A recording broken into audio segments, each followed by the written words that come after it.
Cara, eu tava aqui sem saber como virava a câmera. Eu nunca fiz live no TikTok. Nossa, tá bombando. Ó, já tem comentários aqui, boa noite e tal. Enfim, Meu para quem Deus. não conhece, para quem não conhece, esse é o Andrew. Ele é um YouTuber, é conhecido aí no YouTuber. Ele fala sobre o tema de AIDS nas redes sociais, como enfrentar isso, enfim. Por isso que eu acho muito interessante a gente fazer essa live sobre esse tema hoje. Boa noite, Andrew. Boa noite, meu querido. Tudo bem? Tudo? Como é que tá aí seu final de semana? Cara, tá tranquilo, assim. Tive uma semana bem corrida, mas o fim de semana tá tranquilinho. Vou tirar pra descansar um pouco, editar alguns vídeos. Tô com alguns vídeos pra editar, algumas coisas pra fazer. E também tô com uma websérie pra lançar agora no próximo mês. E aí eu vou trabalhar em algumas coisas sobre ela esse fim de semana. Aproveitar. Eu tô ouvindo a minha voz aí, eu acho. Ah, é retorno. Eu vou ter que abaixar um pouco aqui para mim. Se você continuar ouvindo sua voz, você fala aí, tá? Tá Que bom. talvez eu vou ter Acho que que agora colocar o parou. fone. Ah, Não, não, beleza. acho que não parou ainda não. Ainda tá. Ainda tá? Tá. Pera aí.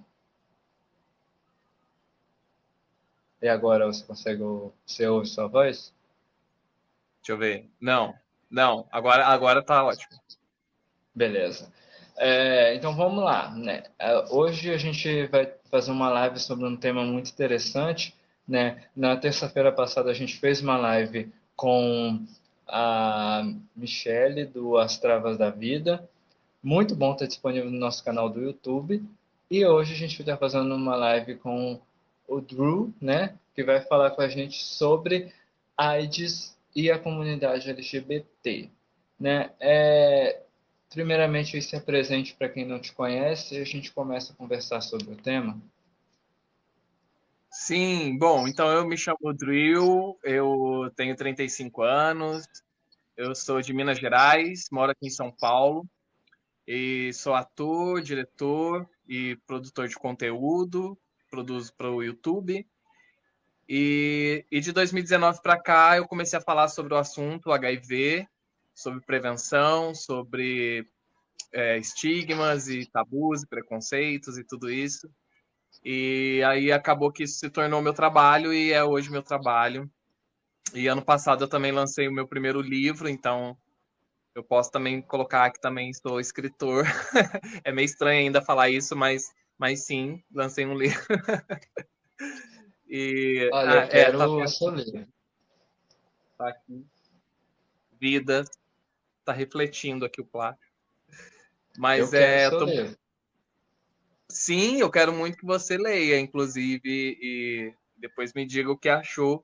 E nesse livro eu conto aí toda essa história de como foi tudo isso, e desde aí da infância, e é uma biografia, né? E aí depois diagnóstico e como superei tudo isso através da arte. Então é bem bacana, assim, é um livro que ele é um grande convite à vida, assim. Então ele te convida a viver e ele mostra que sempre vale a pena escolher viver e chama Vidas exatamente por isso, assim, é sobre todas as vidas que cruzaram a minha vida e me transformaram em quem eu sou. Certo, então, vamos começar falando sobre como você se descobriu LGBT, né? Como você descobriu LGBT e depois como você descobriu, né, que era aidético. Então, posso só te corrigir? Sim, pode. É porque não se usa mais essa palavra, assim, é uma palavra que ficou lá atrás, anos 80, então a gente não usa mais, até porque é importante a gente falar isso, porque existe uma diferença entre o HIV e a AIDS, né? Então, o HIV é um vírus, a AIDS é a doença, é a manifestação num estágio avançado se a pessoa não fizer o tratamento de forma adequada. Então, hoje em dia, Vivendo a e gente não. aprendendo. tudo tranquilo, Sim, vivendo e com aprendendo. certeza, com certeza. Eu tenho até um vídeo no canal onde o título do vídeo é esse, tipo, eu sou aidético? Tipo, essa é a pergunta. E aí nesse vídeo eu falo sobre essas novas terminologias que a gente não usa mais. Então a gente não fala mais portador de HIV, porque portar algo é algo que eu posso deixar em casa e não levar para a rua e depois pegar de novo. Então isso também não se usa mais. A palavra Então, como se aidético não fala se hoje? usa mais. Eu acho que seria interessante a gente falar nessa live, até porque deve ter muita gente que não faz ideia de como tratar, de como agir, enfim. Sim, com certeza. Então, hoje a gente se refere a alguém que vive com HIV como uma pessoa que vive com HIV. Então, tipo, se você for perguntar, tipo, como foi quando você descobriu que era uma pessoa que vivia com HIV? Porque aí é essa a diferença. Então, tanto que usam até a sigla, né? PV HIV, pessoa vivendo com HIV. Essa é a sigla que é Entendi. usada entre os militantes, né, na questão da causa do HIV. Então, quando você se descobriu LGBT, né? E quando você descobriu que era desculpa, quando você descobriu que era HIV. Sim. Então, LGBT é muito doido, assim, porque eu com 15 anos, eu tive a minha primeira experiência sexual, né? O meu primeiro relacionamento sexual com uma menina. E eu já tinha namorado meninas e tal, isso lá em Minas e tudo mais. E, e aí depois fui super apaixonado e tudo, e aí não deu nada certo e tal, aquela coisa de levar em casa mesmo, de namorar e tal. E aí depois eu acabei conhecendo um cara e a gente acabou se apaixonando e eu tive a minha meu primeiro relacionamento com um homem.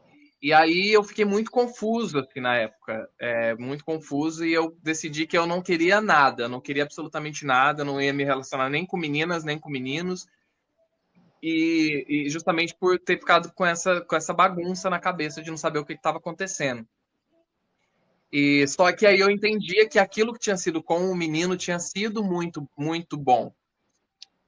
Mas com a menina também tinha sido muito bom, mas com o menino tinha sido muito mais do que eu já tinha imaginado e sentido. Então eu percebi que tinha alguma coisa acontecendo ali.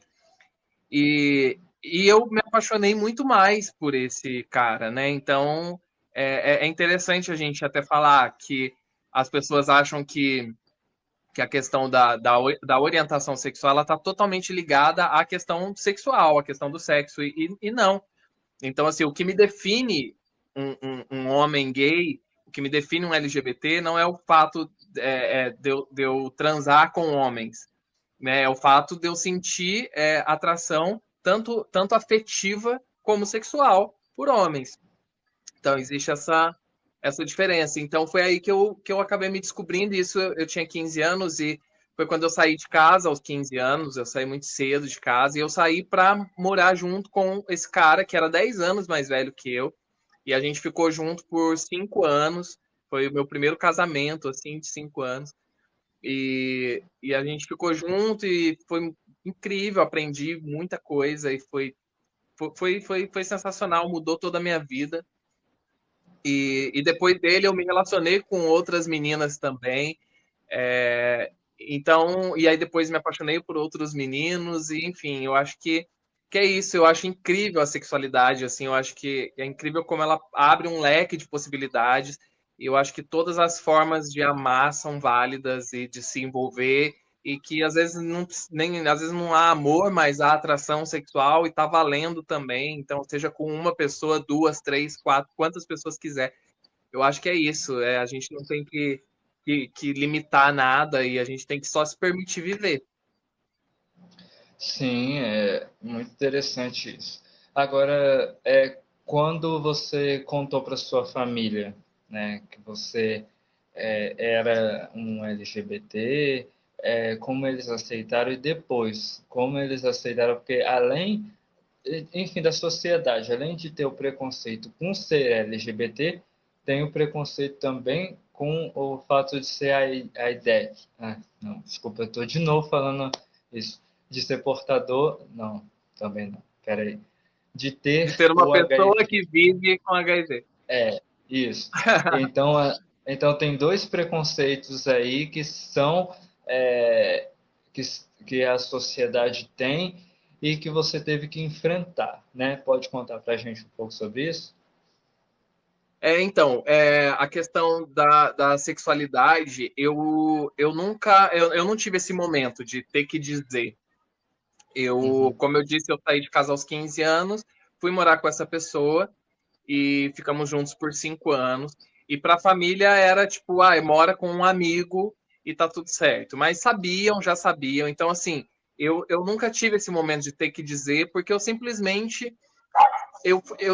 fui vivendo a minha vida e as coisas foram acontecendo e as pessoas foram entendendo que. Meu cachorro, desculpa. E as pessoas foram entendendo que, é, é, que era a minha vida. Então, e aí eu fui percebendo que a forma com que eu me colocava perante as situações fazia com que as pessoas me respeitassem daquela forma. Então nunca houve um questionamento em relação será que ele é gay? Será que ele não é gay? Nunca houve isso, porque eu só simplesmente vivia a minha vida e vivia as minhas relações. Então eu não tive esse momento do ter que dizer em relação à sexualidade. E em relação ao diagnóstico de HIV, isso aconteceu em 2013. Eu morava em BH e aí eu recebi o diagnóstico e vivi toda aquela situação toda daquele luto e aquilo tudo da aceitação e do entendimento.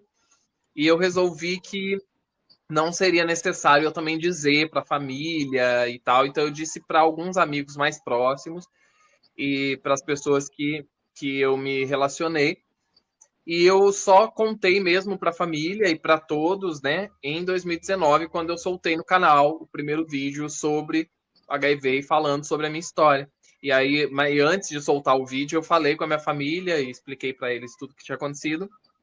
E aí, após isso, eu soltei o vídeo.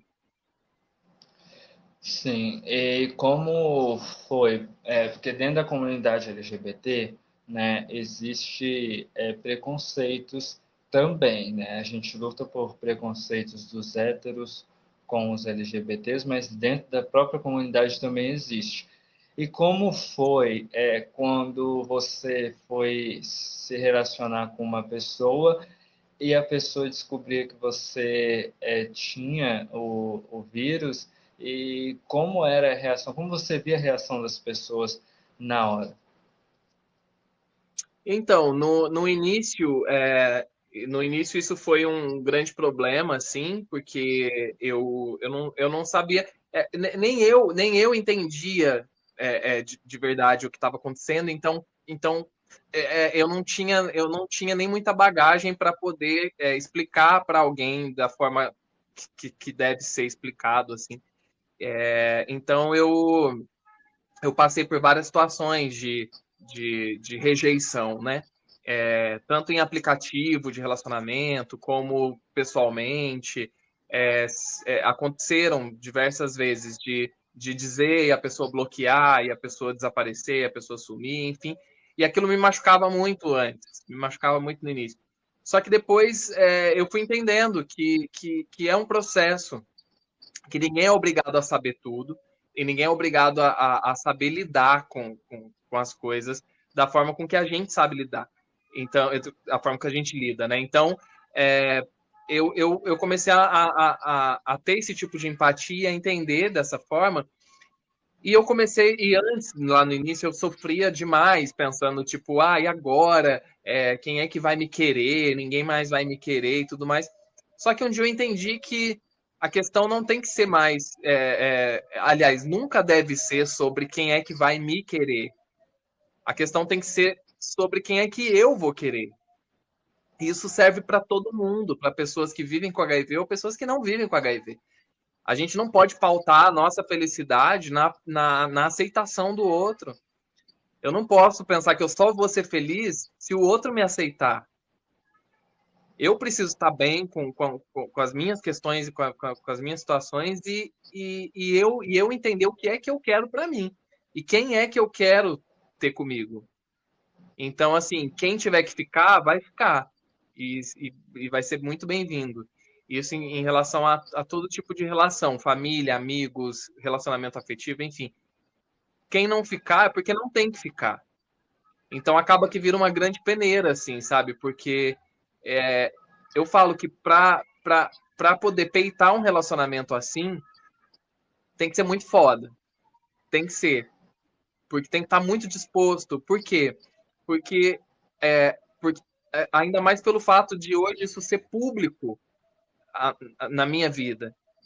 Então, alguém que vai estar comigo vai ter que comprar uma briga no sentido de vou ser questionado, porque vão me questionar, vão perguntar: ah, você também vive com HIV? Porque se você namora o Drill, você também vive com HIV. Porque as pessoas preferem pensar isso do que pensar que existe casais soro diferentes e que existe tantas possibilidades, que existe que hoje eu sou indetectável, que significa intransmissível, que hoje existe a PrEP, que existe a PEP, que existe tantas outras formas de prevenção e que hoje mulheres héteros, cis podem engravidar, mesmo sendo HIV positivo. Enfim, existe tanta coisa, a gente não está mais nos anos 80, sabe? Tanta coisa já mudou, a gente já está a um passo de uma possível cura do HIV e a gente ainda vai discutir relação soro diferente, sabe? Tipo, é meio surreal isso e é o que eu bato muito, assim, hoje no meu trabalho, no canal, enfim. E hoje em dia também a gente sabe que em meio à sociedade já tem saído muitos estudos, já é possível ter uma vida completamente normal e tal. E quem não tem, quem vive fora sempre tem aquele preconceito que eu digo assim, não é preconceito no caso, porque todo mundo tem um preconceito formado sobre alguma coisa, né? O problema é o que você vai fazer com esse seu preconceito. E todo mundo tem um preconceito de que o aidético é aquela pessoa fraca, que vive tomando remédio, que não tem uma vida normal, né? E você diz que a vida é tranquila, né? Normal. É, como é? Você pode falar um pouco sobre a sua vida, assim, como é a vida de um aidético, para quebrar esse preconceito que as pessoas têm? Sim, então, eu falo que é o seguinte, antes do diagnóstico, eu, eu pagava contas, eu trabalhava, eu transava, eu me relacionava, eu sofria, eu quebrava a cara, eu me apaixonava, eu me iludia, eu viajava, eu fazia teatro, eu beijava na boca, eu tinha meus amigos, eu bebia, eu saía para dançar. Depois do diagnóstico, eu continuo pagando as contas, trabalhando, me relacionando, me decepcionando, quebrando a cara, fazendo teatro, vivendo. Então, os mesmos problemas que eu tinha antes são os mesmos problemas que eu tenho hoje.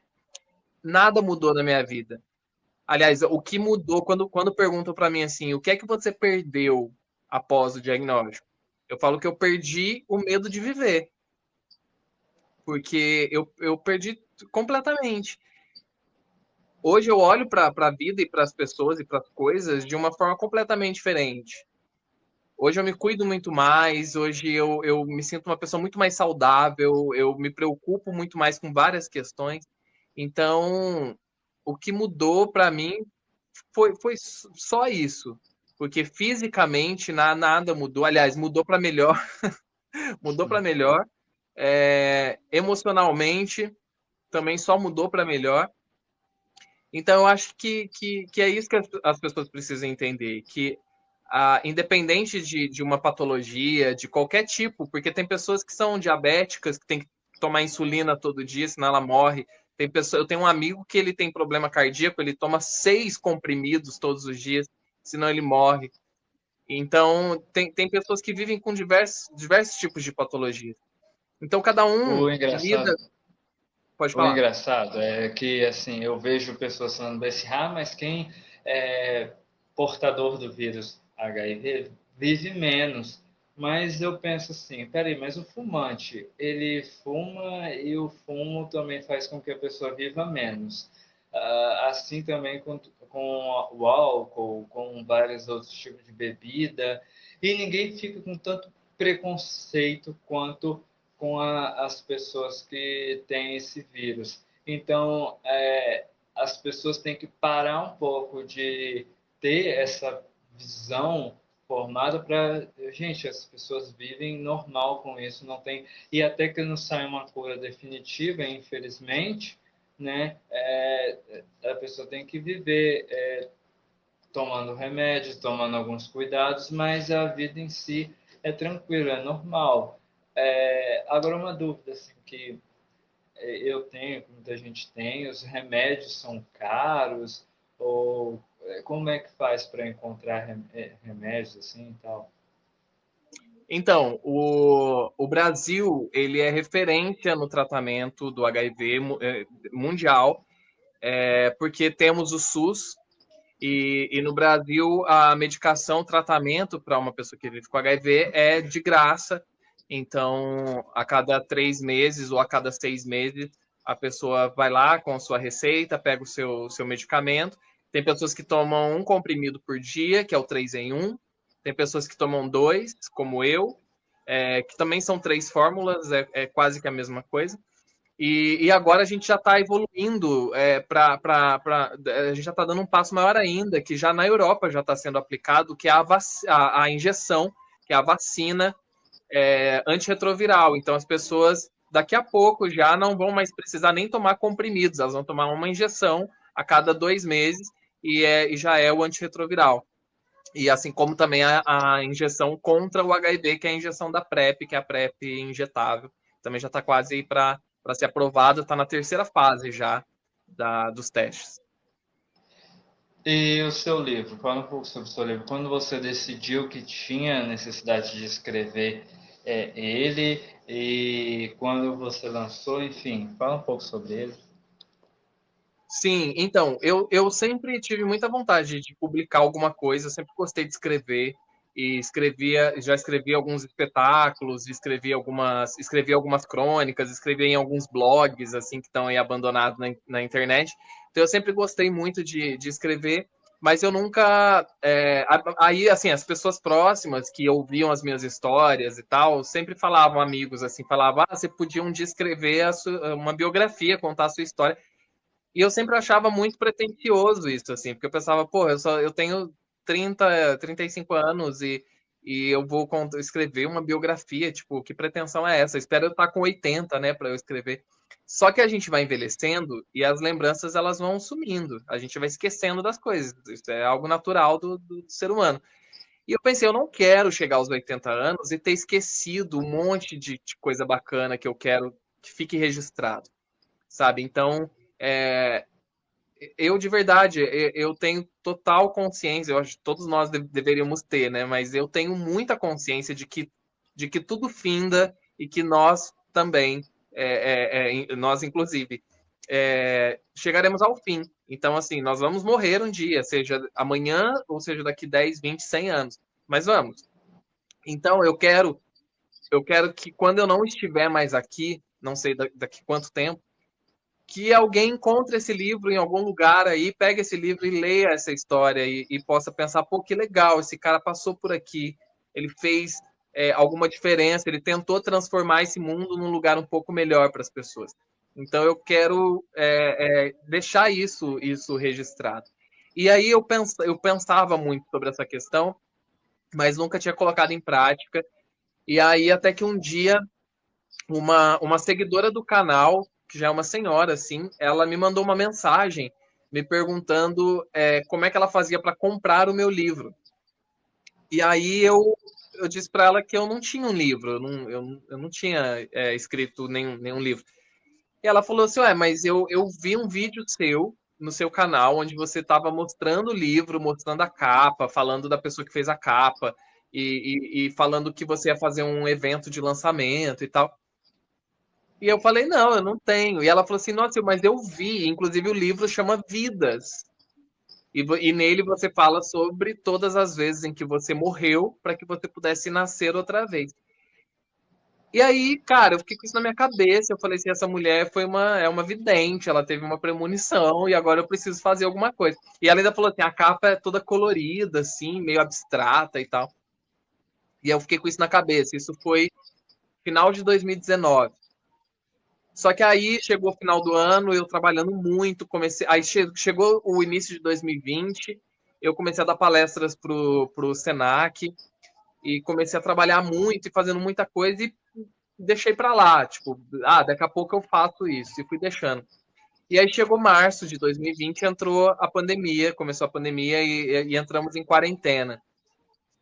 E aí eu em casa fui passando por todas as fases, né, da angústia, do medo, da raiva, enfim. E um dia eu aqui, ansioso demais, andando de um lado para o outro de madrugada, aqui sozinho. E eu falei, cara, eu preciso começar a fazer, eu preciso produzir alguma coisa. E aí eu sentei, falei, eu vou começar a escrever. E eu comecei a escrever o livro, escrevi vidas, escrevi sobre todas as vezes em que morri para que eu pudesse nascer outra vez. E eu sou capricorniano, né? Então eu sou muito rápido nas coisas assim. Então, enquanto eu comecei a escrever, já falei com uma amiga que é designer, se ela toparia fazer a capa para mim de uma forma muito artística e bonita e que eu queria uma capa toda colorida. Aí já falei com outro amigo jornalista se ele faria a revisão para mim e tudo assim, falando assim, galera, não tenho grana, então eu tô pedindo para que me ajudem. Então por isso que eu tô pedindo aos amigos, porque eu não tinha dinheiro. Eu falei, então eu vou pedir para minha amiga fazer a capa para mim de graça, vou pedir para um amigo revisar para mim de graça. E eu fui fazendo assim, e eu comecei a escrever e virar madrugadas escrevendo. E como é uma biografia, então eu tive que revirar algumas gavetas e mexer em algumas memórias e lembranças bem doloridas, assim. E foi um processo muito terapêutico, assim, de visitar esse passado e fazer as pazes com ele, porque a gente precisa olhar para esse passado e visitá-lo e fazer as pazes com ele para que fique tudo bem. E eu comecei nesse processo, usei o Google Maps satélite para eu ir em alguns lugares. Então eu fui na escola que eu fiz prezinho, eu fui na casa da minha avó, eu fui indo nas ruas que eu morei e colocava as músicas da época. Tem uma parte que eu falo que a minha mãe me colocava de frente para a TV para assistir o show da Xuxa e ela me trazia um copo de café com leite, pão com manteiga, e eu molhava o pão com manteiga e comia. E aí eu fiz café com leite, peguei o pão com manteiga, molhei, comi para eu sentir aquela sensação e viver aquilo de novo. Então eu fiz um processo muito bonito, assim.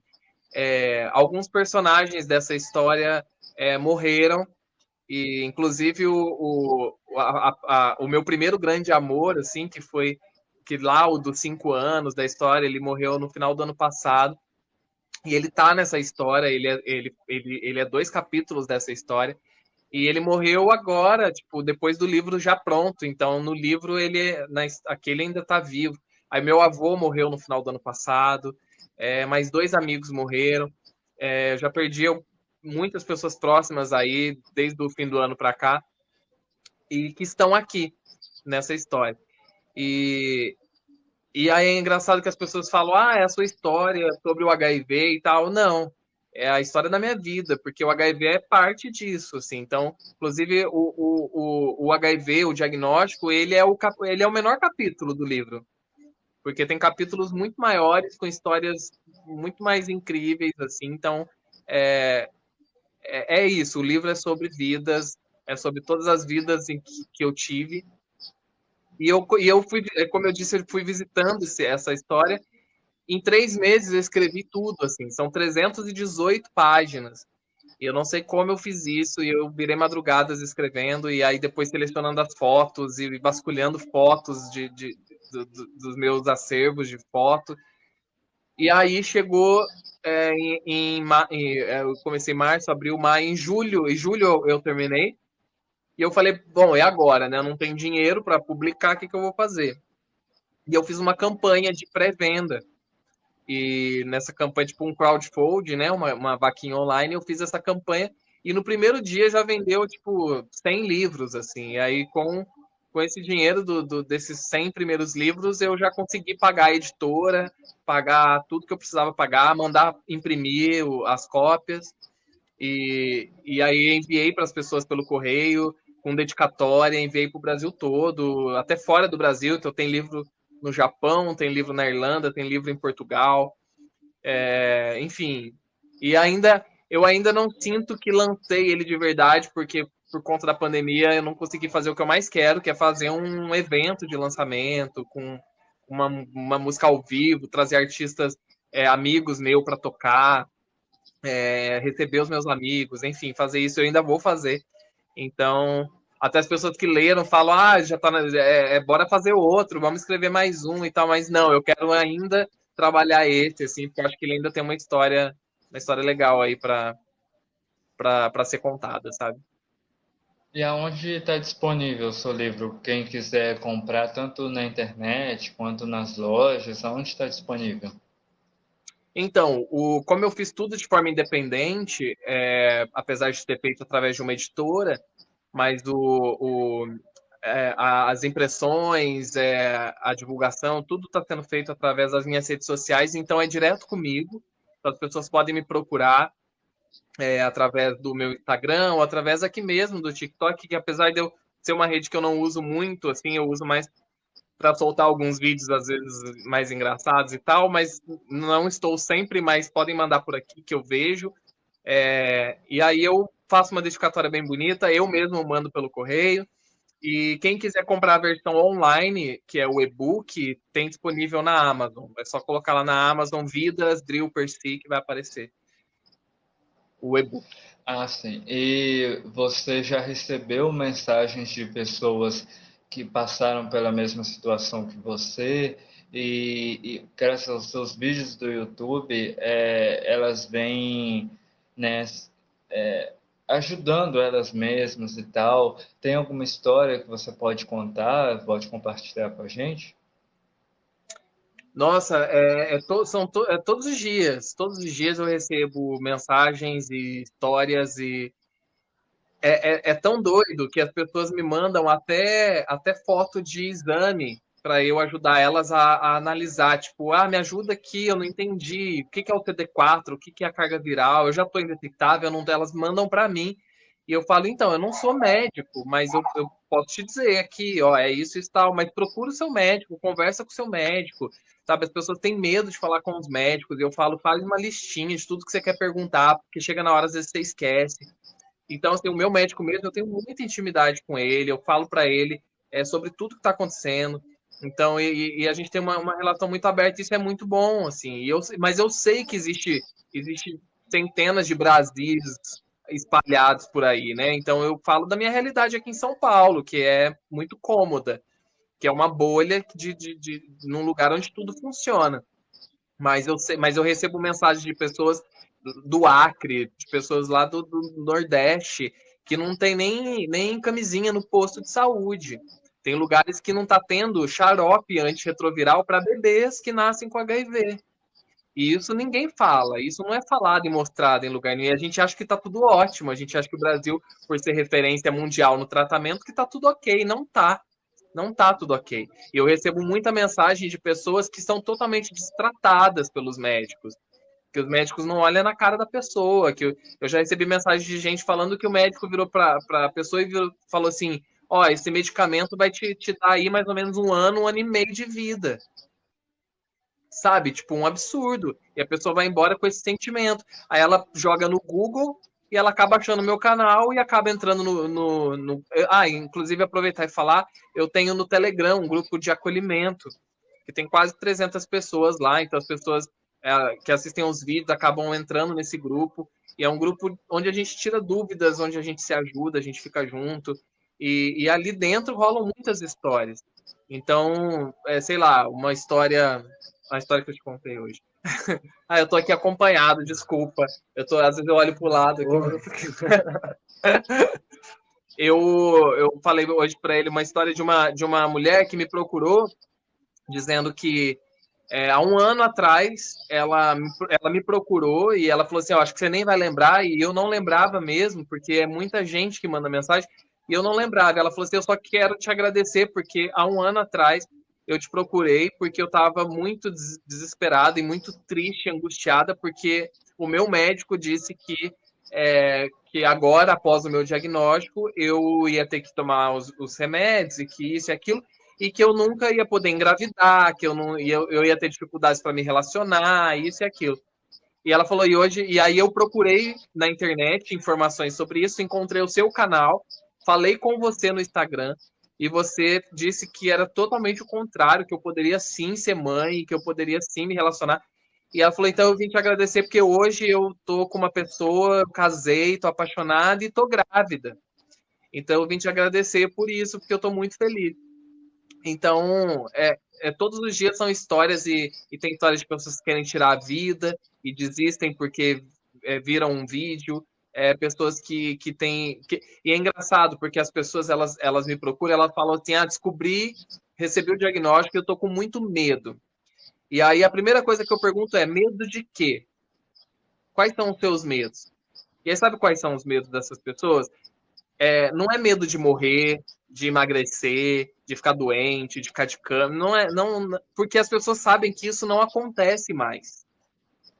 Então, os medos que elas falam para mim é o medo do que os outros vão pensar, é o medo de como eu vou falar para a família, é o medo de como eu vou falar para o meu namorado ou minha namorada, é o medo de agora ninguém mais vai me querer, eu não vou mais poder engravidar, ter filhos, enfim. Então, os medos são sociais. Então é muito doido como esse vírus, que já está quase 40 anos, 37 anos já, o quanto ele mudou e mutou em relação a questões biológicas e o quanto ele continua a mesma coisa dos anos 80 em relação a questões sociais, aos estigmas, aos tabus, ao preconceito. E por quê? Você ainda perguntou antes, você ainda falou antes que pessoas que vivem com outras patologias não sofrem esse tipo de preconceito? Óbvio que não, por quê? Porque o HIV, ele é sempre associado à questão sexual, e o sexo é um grande tabu entre a gente. Então, tudo que envolve a questão sexual é sempre um grande tabu. A gente mostrar uma bunda no Instagram, você já tá causando uma grande polêmica, sabe? Tipo, cara, todo mundo tem corpo, todo mundo. E é muita hipocrisia. Porque aí as pessoas. E eu recebo, às vezes, alguns haters no canal e tal, que tentam ofender de alguma forma e falam assim: ah, quem mandou não usar camisinha? É só usar camisinha e não sei o quê. E as pessoas acham que é isso. E eu falo, nossa, que hipocrisia, porque até parece que todo mundo usa camisinha, né? Porque, inclusive, se todo mundo usasse camisinha, a gente nem ia estar aqui. Ninguém ia nascer. Então, assim, para que a gente tivesse existido no mundo, alguém transou sem camisinha. Uhum. Então, que hipocrisia dizer isso, né? Dizer que. Então, assim, vamos É, discutir outras coisas. Vamos discutir e outras possibilidades. ainda tem gente que vem nas redes sociais, inclusive eu já vi até vídeos aqui no TikTok de gente falando que a, a camisinha, no caso, é somente para evitar ter filho. E, gente, não é, é para evitar doenças. E esse tipo de forma de pensar, eu vejo que são pessoas adolescentes ainda, estão iniciando a vida. As pessoas têm que ter isso consciência, tem que ter a consciência disso, de que existem várias doenças que são transmitidas e que a camisinha serve não só para evitar filho, mas também para evitar doenças. A gente tem que colocar isso na cabeça desses jovens de hoje, porque alguns vídeos que eu vi aí tá difícil, viu? Sim, e também a gente tem que entender que é porque assim a camisinha ela foi apresentada como uma forma de imposição, como uma grande prisão sexual, né? Então o sexo ele passou a deixar de ser sexo, ele passou a deixar de ser o que ele precisa ser. Eu falo que o sexo quando ele se transforma apenas numa prática para que duas pessoas cheguem ao orgasmo, isso não é sexo. O sexo ele precisa ser muito além. Ele precisa haver ali muita entrega. E para haver essa entrega, a gente tem que quebrar muitas questões. Então, essa questão da camisinha que sempre foi imposta, de use camisinha, você tem que usar camisinha. isso precisa ser mudado no sentido de vamos também discutir sobre outras coisas que existem e que também são formas de prevenção, além da camisinha. Porque, por exemplo, eu tenho amigas que são mulheres cis, hétero e tal, que elas têm alergia ao preservativo, nunca conseguiram usar. E aí? O que eu vou falar para essas mulheres? Elas precisam conhecer outras formas, elas precisam ter acesso à PrEP, por exemplo. E por que a PrEP não é democratizada? Por que a PrEP é só para homens que transam com homens, para mulheres trans, para profissionais do sexo, e não liberam para mulheres cis e para todo mundo? Tinha que liberar para todo mundo.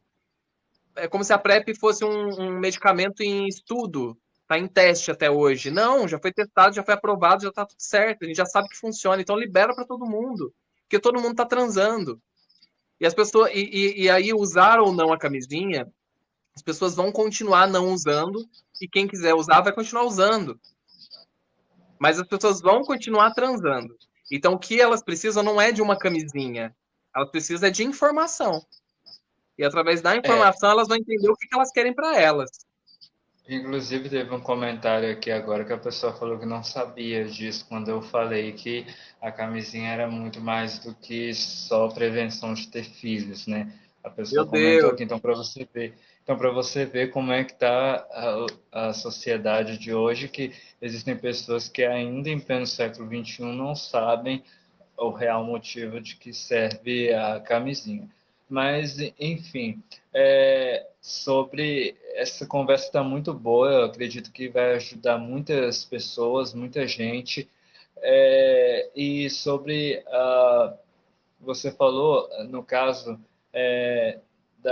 dessa, desse remédio, dessa vacina, né, que você falou, que já está disponível. Você acredita que um dia nós teremos uma vacinação em massa de pessoas com o vírus HIV? Eu estou me consertando em colocar isso na minha mente, né?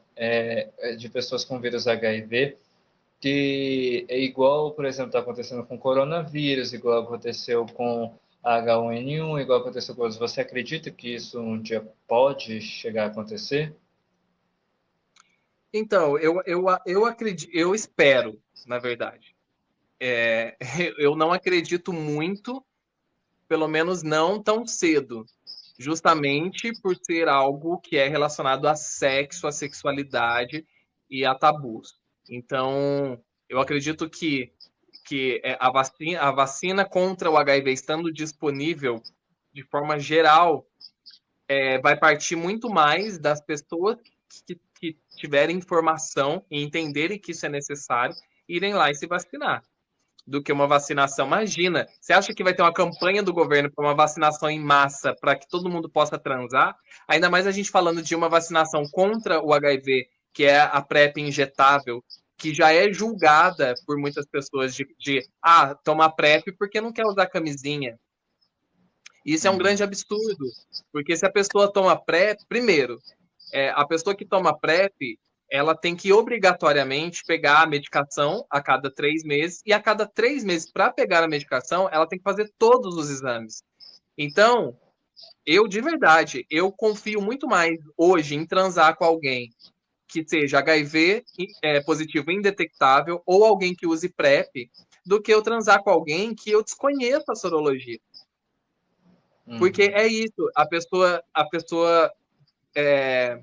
o Doutor Maravilha, que é o Doutor Vinícius, que eu adoro, gravou comigo pro canal e tal, ele fez uma postagem hoje e eu repostei nos meus stories, que fala assim, que é engraçado como as pessoas pedem honestidade e sinceridade do outro. Fala, você tem que ser honesto comigo, tem que ser sincero. Aí quando a pessoa diz, então tá, então eu sou uma pessoa que vive com HIV. Aí a pessoa desaparece, a pessoa fala, não, eu não estou preparado para viver esse relacionamento e tal. Então, assim, isso se chama hipocrisia e se chama sorofobia. Por quê? Porque qual que é a diferença? Então quer dizer que se eu não disser, a pessoa vai ficar de boa, sem saber a minha sorologia. E quantas outras pessoas ela transa, ela se envolve, ela se relaciona, que ela não sabe, que ela desconhece. Só que basta a pessoa dizer que a pessoa já fica, nossa, meu Deus, não, eu não consigo, não vou me relacionar com essa pessoa. Tipo, como assim? Não, eu não consigo entender isso. Então é muita hipocrisia, é muito tabu, são informações muito atravessadas.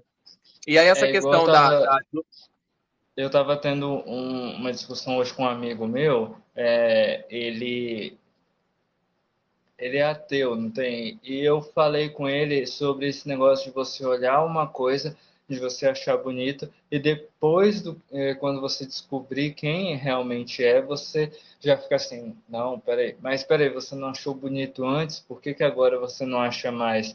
É esse fato de a pessoa conhecer alguém e a pessoa achar, pô, a pessoa é legal, é bacana e tal, e aí vai e descobre que a pessoa é soro... Não, desculpa, que a pessoa é portadora do. Não, corrigindo de novo, que a pessoa tem o vírus HIV e aí já, sabe, já muda totalmente o jeito que a pessoa olhava para aquela pessoa. Tipo, porque se eu olhava assim antes, por que, que não pode olhar agora?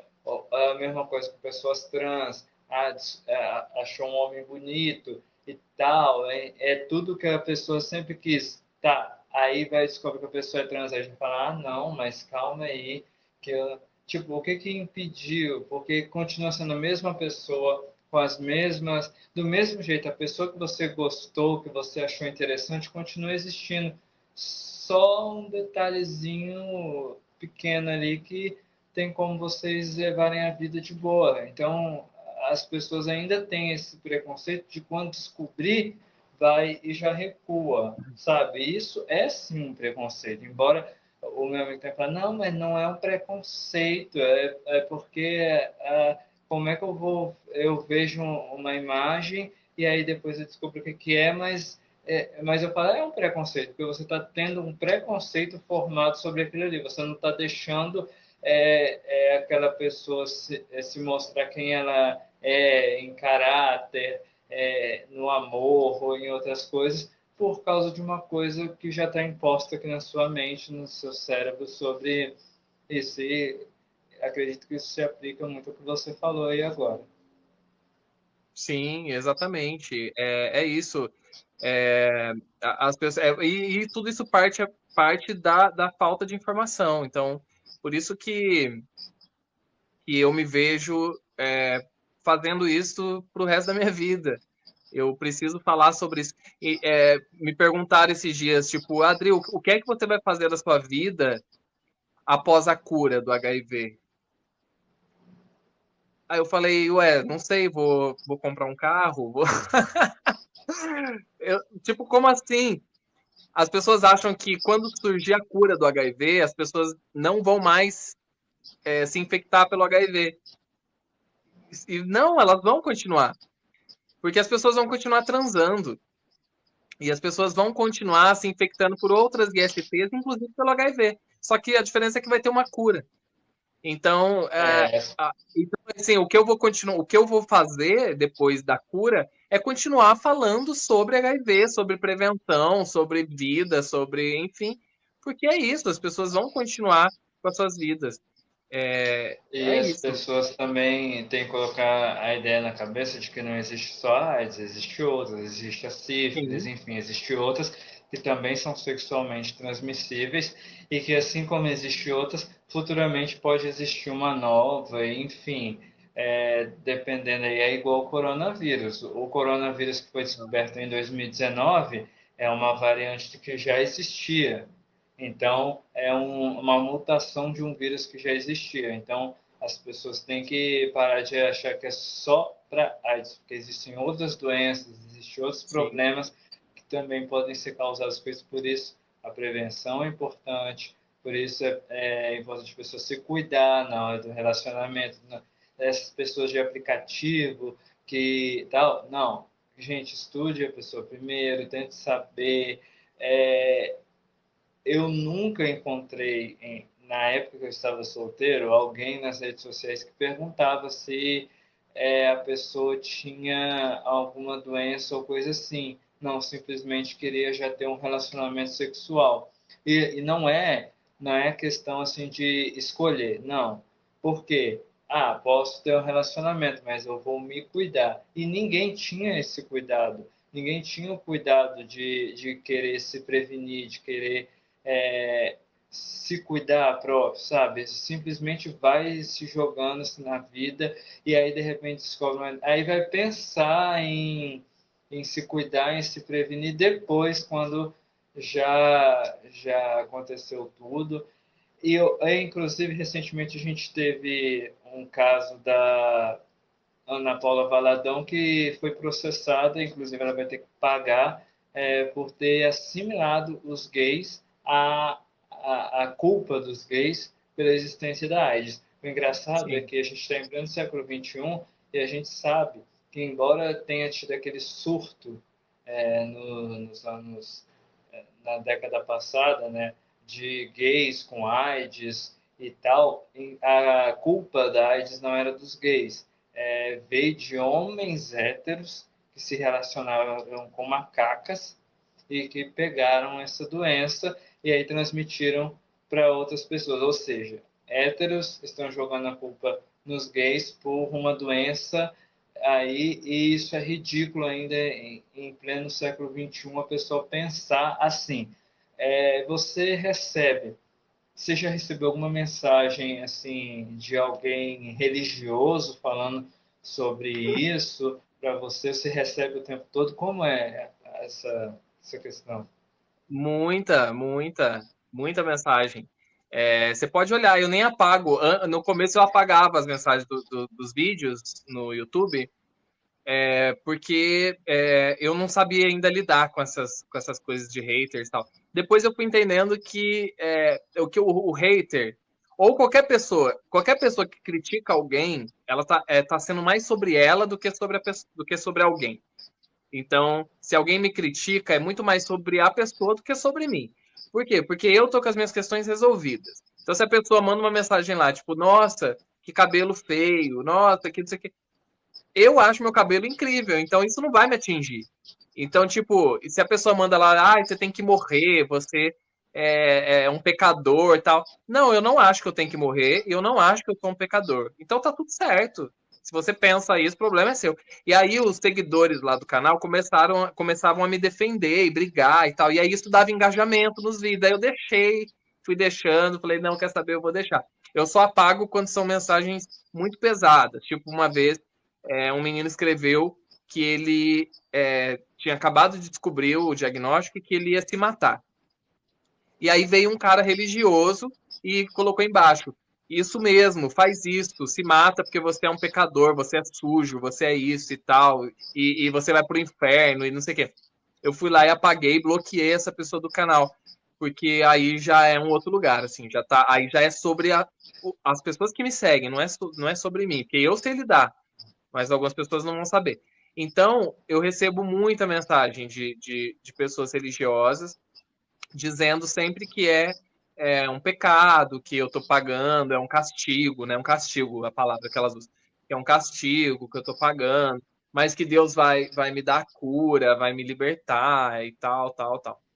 Então, eu deixo, porque é isso, assim, eu sei qual é a minha relação com Deus, e o meu Deus, eu não sei se é o mesmo Deus dessas pessoas, mas eu só peço que o meu Deus, que eu não sei se é o mesmo que o delas, as abençoe e fique tudo certo, porque eu tô muito bem comigo. Então, eu quero agradecer a você por ter abrido esse espaço aí para conversar sobre esse tema que é muito importante, que as pessoas que entraram na live no momento é, foram informadas, as pessoas futuramente que verão esse vídeo também vão ser informadas, e que bom que a gente pode ajudar a todos a falar sobre, a descobrir mais sobre esse tema, quebrar preconceitos e paradigmas. Eu quero agradecer a você e eu quero que você deixe aí suas redes sociais para quem quiser te seguir. Sim, eu que agradeço. Eu sempre digo que, para mim, qualquer oportunidade de poder falar sobre esse assunto é sempre muito importante, muito bom, seja em qual for a plataforma ou seja de que forma for. Eu acho que a gente tem que falar sempre sobre esse assunto. Então eu agradeço mesmo. Eu adoro o seu canal, adoro os vídeos que você coloca aqui no TikTok, porque eu acho que é uma forma rápida de chegar com uma mensagem sobre a questão LGBT. E eu acho muito importante o seu canal no YouTube, que a gente já gravou juntos lá para o canal também. Então eu agradeço mesmo o espaço para poder falar sobre esse assunto. E quem quiser conhecer mais sobre o meu trabalho, no YouTube eu tô como todas as redes sociais eu tô como Drew Percy, Drew Prsi, assim como tá aqui no TikTok, tá no Instagram, tá no canal do YouTube também. Então quem quiser conhecer, ir lá assistir os vídeos, comprar o meu livro, tá lá, tá tudo disponível.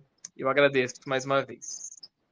Olha, eu sei que eu já fiz muito convite para você, mas o nosso podcast ele está tendo um bom engajamento. Ele está disponível no Spotify, no Deezer, no Apple Podcasts, no Google Podcasts.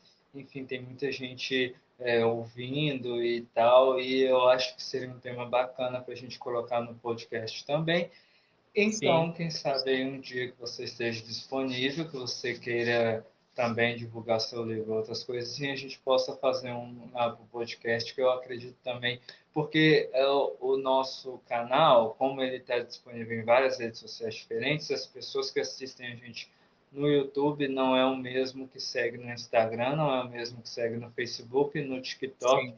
e no podcast. Às vezes a pessoa escuta no podcast, mas nunca entrou no site ou no YouTube. Então, quanto mais pessoas a gente puder alcançar, melhor. Então, se você quiser um dia gravar um podcast com a gente para conversar sobre esse tema, porque às vezes pode parecer chato, né? Ficar sempre falando sobre o mesmo tema, sobre o mesmo assunto, mas em relação a isso, eu acredito que quanto mais pessoas receberem o conhecimento sobre isso, mais a gente pode ajudar as pessoas. Sim, com certeza. Eu topo demais. Inclusive, a gente pode articular algumas lives aqui ou podcast também. Sim, Para agora, eu acho que você sabe, né? Mas o tema da parada LGBT de São Paulo desse ano, o tema é HIV e AIDS. E a gente está muito assim. Estamos felizes, por um lado, porque em 25 anos de parada nunca foi falado esse assunto, e é a primeira vez, e só foi colocado esse assunto na parada através de muita luta, porque ano retrasado abriram votação para escolher o tema, perdeu para a democracia, então ano passado o tema era para ter sido HIV, mas não foi, aí ganhou a democracia, mas o HIV foi muito votado, então deixaram para esse ano, e isso foi graças às ONGs e os ativistas e os militantes da causa do HIV. Só que, por outro lado, é a primeira vez e o primeiro lugar que eu tô falando isso aqui, que eu vou falar agora. Mas eu tô bem, bem chateado e bem puto assim mesmo com a organização da parada LGBT.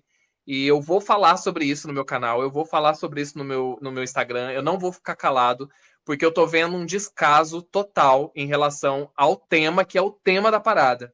Se você entrar agora no Instagram da parada, você não vai ver nenhuma divulgação sobre a parada. E a parada é dia 6, agora de junho. E todos os anos anteriores, eles começam a divulgar a parada 2 meses antes. Já divulgam as atrações, quem vão ser os artistas, o que vai rolar e tal. Mesmo ano passado, que foi online, eles já divulgaram quem que iam ser os apresentadores, que ia ser Diva Depressão, que ia ter convidados, que ia ter isso. E agora você entra lá, tem um monte de divulgação sobre tudo, menos sobre a parada com o tema HIV. Então, mais uma vez, a comunidade LGBT está negligenciando o tema HIV e, mais uma vez, a parada está negligenciando o tema HIV. E isso já tem 25 anos. 25 anos, em que você vai na parada e você vê, por exemplo, só um trio elétrico sobre saúde e prevenção.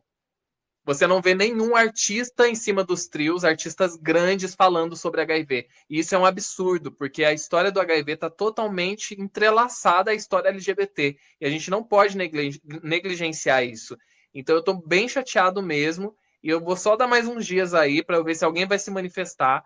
Mas se não, eu vou falar nas minhas redes e a gente pode muito falar sobre isso. Boa, podemos falar assim. Inclusive, eu nem sabia disso direito, porque eu estou tendo muita correria, não sabia nem do tema. E Não, aí e você, aí, eu tá vendo? Você trabalha diretamente com o público LGBT, você tem um canal sobre isso, você tem TikTok, e você não sabia. Se você não sabia, não é porque você não quis saber, é porque a informação não chegou para você. E não chegou porque não está sendo divulgado, não está sendo falado. Isso é um absurdo, um absurdo. Você tinha que estar sabendo, todo mundo tinha que estar sabendo. Então, a gente pode até fazer uma matéria sobre esse tema que não está sendo falado na, na parada gay, não está sendo divulgado, né? Que vai ser falado na parada gay, mas não está sendo divulgado. E aí a gente pode conversar sobre isso no podcast. Eu acho que vai ser interessante, vai trazer engajamento. Desde já eu quero Sim. agradecer a você por ter dedicado seu tempo aí para a gente. E quando você precisar também, se você quiser me chamar para uma live para contar minha história, né, e tal, você fica à vontade também, a gente marca aí um dia. Tá ótimo. Obrigado mais uma vez. Obrigado, valeu, falou. Tchau.